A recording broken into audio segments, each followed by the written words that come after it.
Bueno, entonces les decía que hay dos formas de evaluar los márgenes, uno pedacito por pedacito el lecho que nos da el cirujano, o la misma pieza quirúrgica, viendo en condiciones ideales con el mismo cirujano, a ver cuáles son las zonas más sospechosas de estar la lesión cercana a los márgenes. Y eventualmente de ahí poder hacer una ampliación, o al menos, si no se puede hacer una ampliación, identificar esa zona para luego consolidar con radioterapia en ese foco. Bien.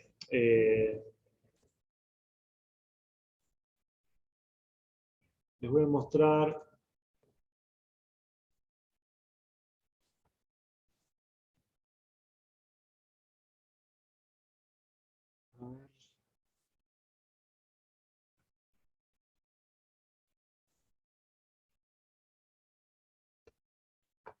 Unos videos de una macroscopía. Esta es una laringe.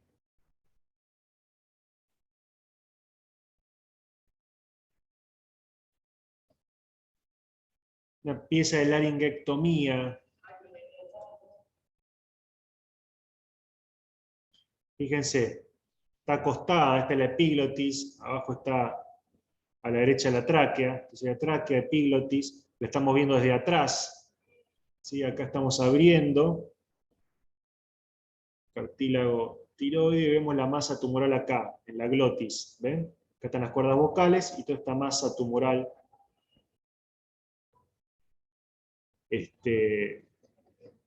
a nivel glótico e infraglótico también. Viene asociado también un vaciamiento cervical de ese lado, el derecho, ¿sí? El tumor estaba de este lado, el vaciamiento de este lado.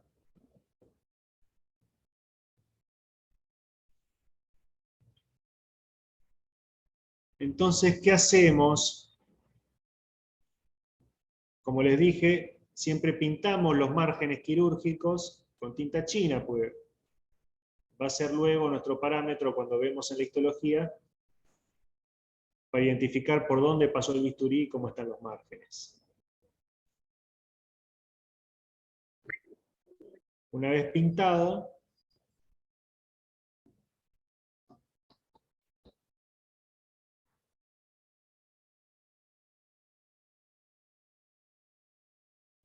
bueno, tomamos las medidas, describimos bien la pieza,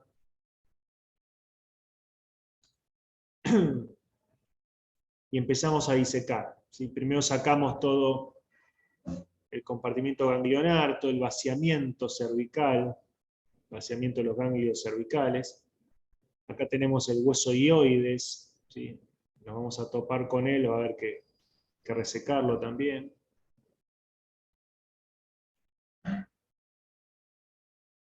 Luego todo esto lo examinamos por separado para ver cuántos ganglios hay y cuántos, si es que alguno está comprometido por tumor, es decir, cuántos ganglios metastásicos tenemos.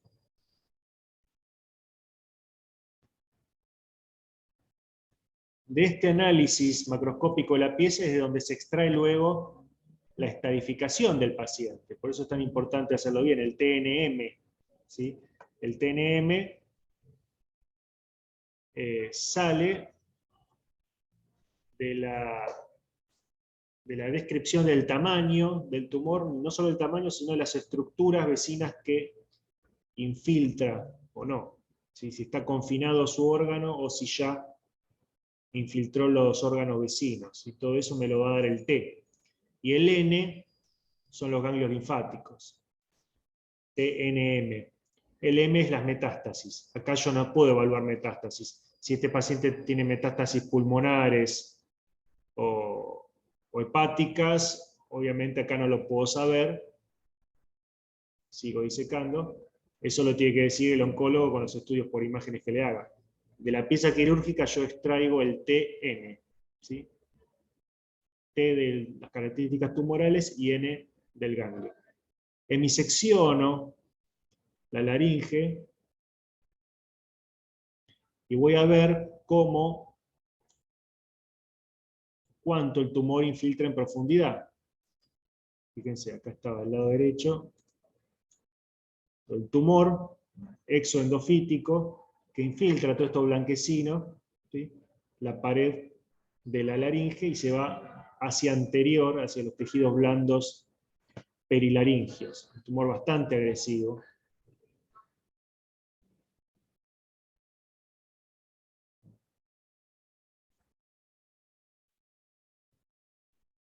Y una vez definido el alcance del tumor primario, voy a ver qué pasa con los ganglios. Acá estoy disecando los ganglios. Primero conviene tocar, buscar los nódulos palpables. Acá encontré uno, un ganglio linfático. Lo hemisecciono y veo que es un ganglio de aspecto conservado, macroscópicamente conservado. Y acá estoy tocando un ganglio, identificando un ganglio que puede estar más indurado, tiene otra textura, otra consistencia. Lo corto y veo que tiene un nódulo blanquecino dentro. El aspecto normal violáceo es interrumpido por este nódulo blanquecino, que ya me habla de que estoy frente a una metástasis. Esto es un ganglio macroscópicamente comprometido por tumor.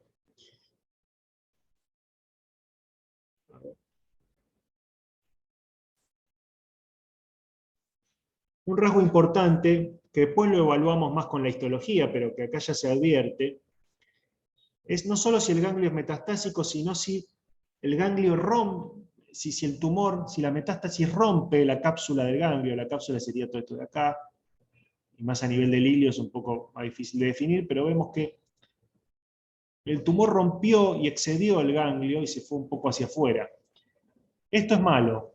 Ya que tengan metástasis ganglionar no es bueno. Pero si encima la metástasis rompe el ganglio y se va hacia afuera, es un paciente que va a tener un comportamiento más agresivo y el tratamiento tiene que ser más agresivo también. Bien, Doctor, tengo una pregunta. ¿Esto podría significar metástasis en otro lado también? no necesariamente, no. Puede el paciente tener su tumor localmente infiltrante, que dio metástasis ganglionares, y ser una enfermedad locorregional, no tener diseminación en ningún otro sitio. Una duda también con la imagen que hemos visto del ganglio. Eh, que se veía como partes como con o sangre o algo así. Pues, ¿eso también es por destrucción del ganglio o estaba viendo? No, la sangre está siempre presente, siempre en las piezas quirúrgicas. Bueno. El componente, a ver acá, no, el procesamiento de una pieza quirúrgica siempre tenemos sangre. A ver, vamos a estar por acá.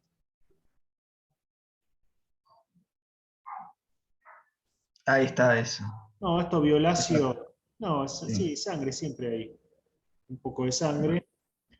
Lo importante es identificar primero que es un ganglio realmente, no un pedazo de grasa, porque a veces la grasa puede tener una consistencia así indurada y confundirnos. Igual la procesamos por las dudas para no comernos ningún ganglio. Y alrededor de, uno tendría que sacar entre unos 15 20 ganglios de esta grasa, ¿sí? De mayor tamaño, mayor o menor tamaño, pero alrededor de 15. Y ver de esos ganglios cuáles tienen metástasis o no. Bueno, acá lo importante es el ganglio, que es tumor, y bueno, y además, esto como dato adicional, vemos que hay ruptura capsular. Bien, saco esto. Esta es una foto de ese mismo ganglio, fíjense, ¿ven? El ganglio es esto violeta, como un garbanzo, hasta la otra parte, pues se diseccionó. Y acá vemos el tumor, que está en el ganglio, pero también lo supera a nivel del hilio y se va hacia la grasa perinodal. Esto es malo. Con mayor aumento de esta parte se ven los nidos de células escamosas atípicas. Bien, después de la tiroides es todo un mundo aparte. Voy a pasar rápido porque la semana que viene vamos a hablar del abordaje y las implicancias de los nódulos tiroides. Lo importante es que también la punción con aguja fina es la herramienta esencial para el estudio de la tiroides. Primero porque es un órgano muy irrigado, ¿sí? Hacer una biopsia sería riesgoso porque hay un riesgo alto de hemorragia. En segundo lugar, Aún en caso de que no fuese la hemorragia un riesgo importante, la obtención de una TrueCut no daría mayores ventajas que la citología, en este caso puntual en la tiroides. ¿Sí? Y vamos a ver luego por qué. Lo cierto es que lo más frecuente es tener nódulos hiperplásicos en la tiroides, que uno los punza y va a ver citológicamente células foliculares y un fondo coloide.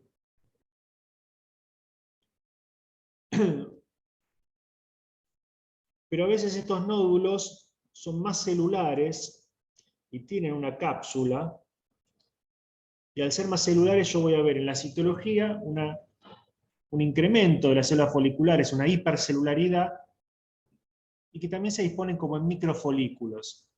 A su vez, al tener mayor celularidad voy a tener menos coloide. Entonces, cuando yo tengo mucha celularidad, con formación de microfolículos y poco coloide, dejo de pensar en un nódulo hiperplásico simple, que a esos no hay que hacerle más nada, no se operan, no se tratan, son casi fisiológicos, les diría.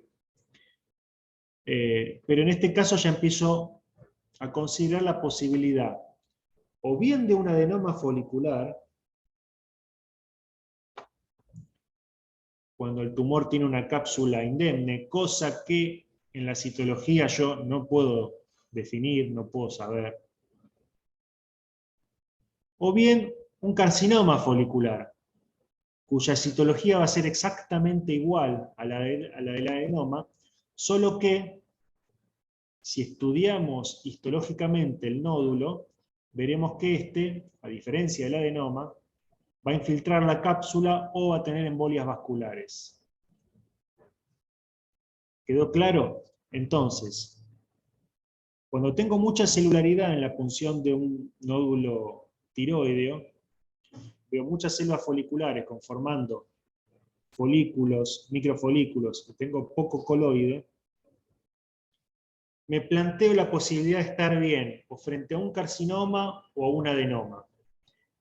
Esa disyuntiva no la puedo resolver con la citología. Esos pacientes van a tener que ir a una cirugía para extirpar ese nódulo, se hace una lobectomía, se reseca todo el lóbulo donde está el nódulo que estoy evaluando, y luego evaluando ese lóbulo, voy a ver si el nódulo encapsulado tiene infiltración de la cápsula o embolias, en tal caso sería un carcinoma, y si no, voy a tener un adenoma folicular. ¿Está claro? Es decir, acá el diagnóstico tengo que llegar sí o sí con la pieza quirúrgica, es un paciente que va a ir a quirófano. Entonces, como no puedo citológicamente definir si esta proliferación es un adenoma o un carcinoma folicular, lo voy a denominar neoplasia folicular. Neoplasia es un término apropiado porque las neoplasias pueden ser benignas o malignas. Entonces, neoplasia folicular, cuando veo mucha celularidad, poco coloide.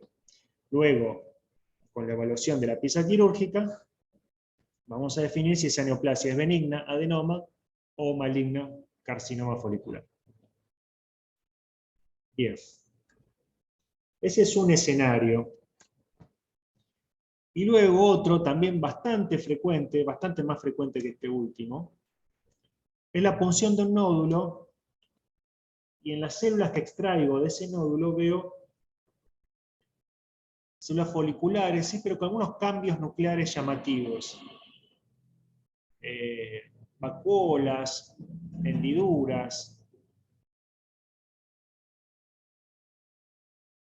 Es decir, algunos rasgos que no estaban presentes ni en los nódulos hiperplásicos, ni en las punciones de las neoplasias foliculares, sean adenomas o carcinomas. Encuentro rasgos distintivos. Y estos rasgos son característicos de los carcinomas papilares, que son las neoplasias malignas más frecuentes de la tiroides. Es decir, en la tiroides, el carcinoma más frecuente, que es el carcinoma papilar, lo puedo diagnosticar con una punción por el hecho de que las células tienen rasgos citológicos característicos. Entonces, si la citología me está dando las claves diagnósticas, me alcanza para definir la entidad y no necesito una TruCAT. ¿Se entiende? Ahora, en el caso anterior de las neoplasias foliculares, una TruCAT tampoco me serviría porque una TruCAT no me va a decir el estado de la cápsula o si hay embolias. Tendría la misma limitación que una punción. Esto lo veremos de nuevo en la clase que viene, pero para que se vayan familiarizando con estos conceptos. Glándulas salivales, recordemos que hay 3 principales: parótida, submaxilar, sublingual, y después hay muchas glándulas salivales accesorias. Por lo tanto, vamos a tener tumores tipo salival en cualquier lugar de cabeza y cuello, ¿sí? Desde el oído, paladar, toda la mucosa, podemos encontrar lesiones tipo salival. Hay un listado enorme de tumores benignos y malignos.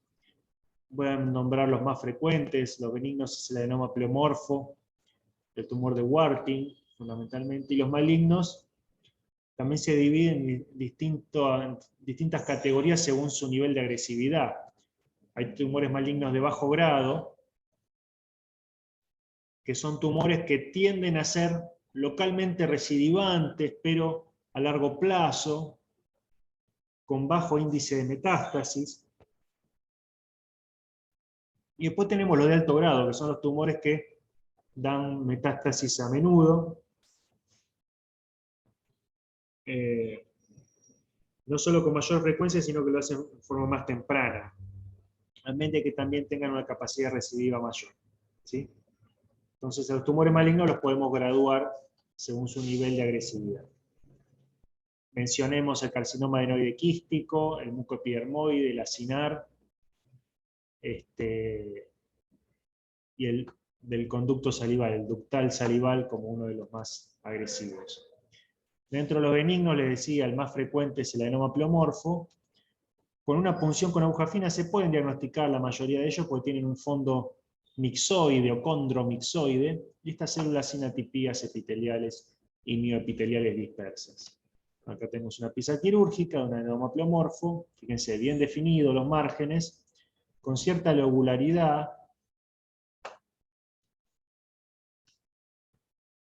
Esta es la histología, no me importa tanto que lo tengan presente. Sí que es un tumor complejo porque es bifásico, tiene 2 tipos de células que lo componen: las ductales internas y las mioepiteliales que están por fuera. Y estas mioepiteliales son las que tienen la capacidad de generar los distintos aspectos del tumor a su nivel estromal. Pueden generar material tipo membrana basal y tener un aspecto más hyalinizado, pueden generar un material tipo matriz mixoide o mixocondroide, ser más de aspecto gelatinoso. Y todo esto dentro de un mismo tumor, de un mismo paciente. Hay heterogeneidad dentro del tumor. Hay polimorfismo, por eso se llama adenoma pleomorfo. No es porque tenga atipía en los núcleos, porque no la tiene, es pleomorfo en su aspecto, ¿sí? Tiene variabilidad en el aspecto. Fíjense, acá hay un sector más condromixoide. A veces hace metaplasia grasa, adiposa. Uno de los problemas que tiene el adenoma pleomorfo es que es benigno medio entre comillas, porque si bien es lobulado, a veces tiene como estas prolongaciones, se pronuncia hacia el estroma, y puede dar lugar a recidivas. Si el tumor es enucleado nada más, si no se saca el lóbulo de la parótida, solamente se saca el tumor, lo más probable es que recidive. Por eso hay que resecarlo en forma completa. Y en las recidivas puede volverse un poco más agresivo. No es lo más frecuente, pero a veces puede empezar a infiltrar y transformarse en un carcinoma finalmente. Bien, acá hay un adenoma pleomorfo recidivado de la grasa, fíjense. Se vuelve muy difícil de manejar una vez recidivado. Por eso lo de tumor benigno yo lo pongo entre comillas. Benigno si se opera bien de entrada y se obtienen márgenes adecuados. Si no, después puede empezar a recidivar y uno lo empieza a correr de atrás. El que sí es maligno, de todos modos, de inicio, es el carcinoma adenoide quístico. Acá una muestra en paladar. Recuerden que si bien los tenemos en las glándulas salivales mayores, hay tejido salival en toda la región de cabeza y cuello. Y el paladar es una de las ubicaciones donde pueden aparecer. El aspecto citológico, acá la pieza macroscópica, les quiero mostrar esto. El patrón adenoide quístico cribiforme, ¿sí? Como si fuesen nidos agujereados, ¿sí? Como cribas, de cribillar, ¿sí? Patrón cribiforme, como nidos con muchos agujeros, bien característico del carcinoma adenoide quístico. Este es un tumor que infiltra mucho localmente y prácticamente siempre tiene infiltración perineural, lo que le confiere esta capacidad, como le decían los escamosos, vieron que es un riesgo, un factor de riesgo de recidiva. Bueno, los adenoides quísticos tienen una chance de curación al inicio, en la primera cirugía, si se hace una cirugía con buenos márgenes, y si no, la recidiva es prácticamente la regla y empieza a recaer el tumor a lo largo de varios años, ¿sí? Depende del grado también del adenoide quístico, pues se los puede graduar, pero a veces están 20 años los pacientes tratándose con estos tumores por sus recidivas, y eventualmente hacen metástasis a pulmón, a cerebro, hemos visto, en forma bastante indolente, pero incontenible también. Acá la infiltración del nervio y el aspecto celular. Acá infiltrando el tejido muscular estriado.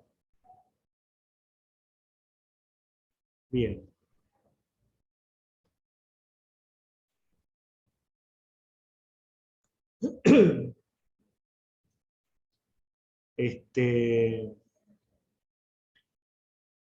Como les decía, tiene metástasis a distancia, generalmente hueso, pulmón, cerebro.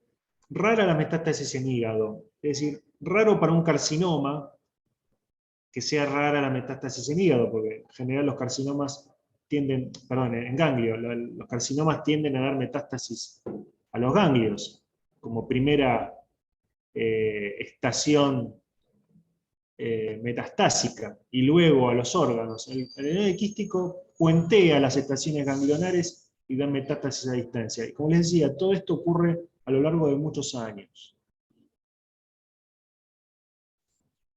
Entonces, en esta clase hemos recorrido un poco estos conceptos, la utilidad importante de la PAF en la evaluación de nódulos de cabeza y cuello, la utilidad del estudio intraoperatorio, lo de la amígdala, ¿sí? La displasia críptica, que en realidad ya tiene capacidad metastásica por las razones anatómicas que le describí.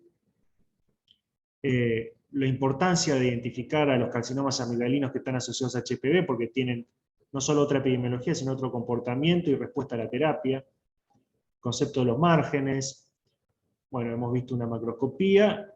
De tiroides veremos la semana pasada, y algunos conceptos sobre tumores salivales. Quizás hayan leído ya algo del Robbins o profundizar, pero bueno, estas son las entidades. El Robbins habla también de, bueno, de pólipos nasales, más patología quizá tipo benigna, que es bastante frecuente.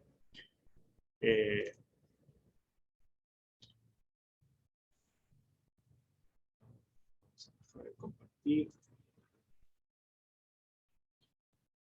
Y bueno, es un poco el panorama de las lesiones que vemos comúnmente acá en el laboratorio de patología. ¿Alguna pregunta?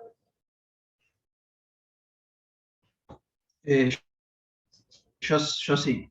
Bien. Quería saber, para el caso del tumor, o sea, nombraba mucho el tumor de Warthin y el carcinoma mucoepidermoide. ¿Los leemos, los estudiamos en profundidad? ¿Cómo los tratamos a estos? No, Eso. conózcanlos, sepan que existen, quédense con la idea de que la patología salival es compleja, hay muchas entidades, son difíciles de diagnosticar para el patólogo, son relativamente infrecuentes los malignos, los más frecuentes son los adenomas pleomorfos, por suerte son benignos, pero son los más frecuentes en general. Los malignos, también de nuevo, por suerte, la mayoría de los malignos tienden a ser de bajo grado. Y después tenemos algunos malignos que vemos de tanto en tanto, que son tumores muy agresivos, el salival ductal, o un adenoide quístico de alto grado, o un mucoepidermoide de alto grado.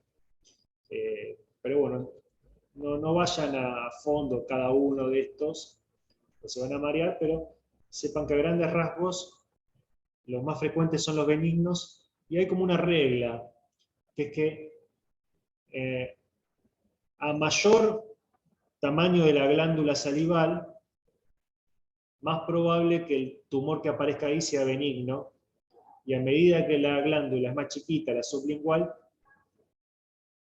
más posibilidades que un nódulo que aparezca ahí sea maligno. ¿Sí? Lo que quiere decir esto es que en la parótida la mayor parte de los tumores son benignos, y también es la glándula salival donde más frecuentemente vemos tumores, en la parótida. Después sí, puede haber submaxilar o sublingual, más raro, pero cuando aparece, más riesgo de que ese tumor sea uno de los malignos. Y después, como les decía, en el paladar pueden aparecer, y ahí, bueno, tienen sus propias dificultades diagnósticas. Pero bueno, creo que con eso alcanza que entiendan las vías de propagación a nivel de los nervios, que es una vía importante, ya sea para tumores salivales o escamosos, para tumores glandulares o escamosos. Entonces, hay que estudiarlo con cuidado para descartarla. Porque sí, porque todos estos factores pronósticos que vemos, como les dije, la presencia de ruptura capsular en un ganglio metastásico, el patrón de infiltración, la infiltración perineural, son cosas que hay que identificar porque confieren factor pronóstico, y a partir de ahí un cambio en la terapia, en el abordaje. ¿Sí? Cuando están presentes uno de estos parámetros, el cirujano, el oncólogo va a tener un enfoque más agresivo en la terapia. ¿Sí? Va a depender también del estatus del paciente, las posibilidades, pero como concepto es eso: cuanto más parámetros adversos el patólogo encuentre, más agresivo va a ser el enfoque terapéutico. Bien. Bueno, después les voy a mandar no sé, hoy, mañana, el listado de quienes tendrían que venir el lunes a ver el servicio, y a eso a las 10 de la mañana. Y bueno, y mientras tanto, en algún momento les subo esta clase, y bueno, vayan preparando de tiroides para el viernes que viene. Y las dudas, bueno, me las van comentando. Y a poco ya viendo en la temática y avanzando. Sí, bueno, piensen en el tema del trabajo, y bueno, me van comentando cómo avanzan con eso. Dale, muy buenas gracias. Dale. Entonces, para la clase que viene, ¿solo tiroides? Solo tiroides. Ok, genial. Dale, gracias, doctor. Aprovechen esta clase y sacamos dudas de lo que vaya surgiendo, así no se acumula, porque después vamos a entrar ya vertiginosamente en pulmón y se nos viene toda la cursada encima. Así que tratemos de ir afianzando bien conceptos grandes desde ahora, y bueno, y así avanzamos mejor. Bueno, Dale, muchas gracias. esto, Gracias. adiós, buen fin de semana. Gracias. Gracias, hasta luego. Gracias. Igualmente, gracias. Adiós.